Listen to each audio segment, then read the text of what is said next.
আসসালামু আলাইকুম প্রিয় বন্ধুরা, কেমন আছেন? একটা জিনিস ব্যাপারে আপনাদের শেয়ার করার জন্য আপনাদের সামনে এসেছি, ভিডিওটি করলাম। সেটি হলো একই দিন দুটি উৎসব। সেটি হলো 14 ফেব্রুয়ারি, আমরা যেটা বলে থাকি বিশ্ব ভালোবাসা দিবস, আর আমাদের মুসলমানদের প্রিয় দিন হলো লাইলাতুল বরাত।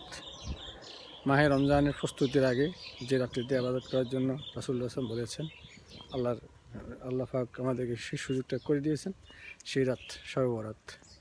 তো আপনি বন্ধু, আমি মানুষ বলবো, আপনি কোনটাকে বেছে নেবেন? লাইলাতুল বরাতকে বেছে নেবেন নাকি বিশ্ব ভালোবাসা দিবস? দুটোটা একই দিনে।